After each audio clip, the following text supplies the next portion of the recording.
पत्थर की पट्टिकाओं से शुरू हुई इंसानी कहानी आज एआई और एल्गोरिदम की दुनिया तक पहुंच गई है। कभी किताबों और प्रेस ने ज्ञान को जनता तक पहुंचाया।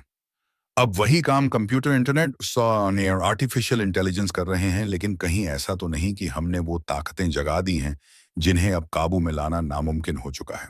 जर्मन लेखक गोएथे की कविता द सॉर्सरर्स अप्रेंटिस इस डर को बहुत पहले ही बयान कर चुकी थी।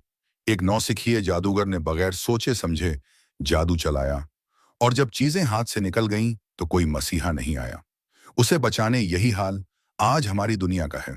हमने जलवायु संकट, घातक टेक्नोलॉजी और कट्टरपंथी विचारधाराओं को खुद जन्म दिया, लेकिन फिर भी मानते हैं कि कोई बुद्धिमान नेता सब ठीक कर देगा।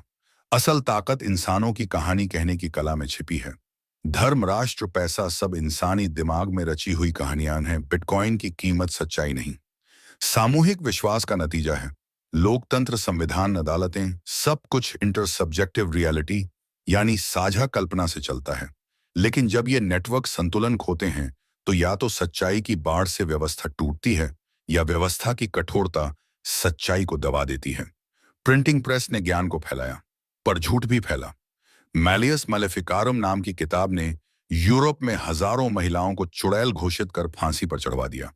आज वही कहानी सोशल मीडिया एल्गोरिदम दोहरा रहे हैं। जैसे म्यांमार में रोहिंग्या मुस्लिमों के खिलाफ नफरत और हिंसा भड़काई गई। अब एआई वो मोड़ है जहां जानकारी बनती भी है, बंटती भी है, और बिना इंसानी दखल के फैसले भी करती है।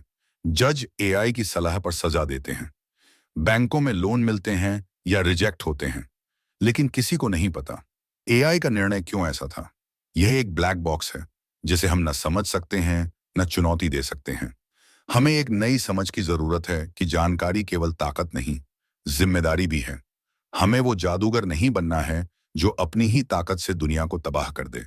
अगली क्रांति सिर्फ टेक्नोलॉजी की नहीं होगी, बल्कि इंसानी समझदारी और संतुलन की होगी। वरना एआई हमारा अगला जादुई झाड़ू बन सकता है जो हमें ही निगल जाए।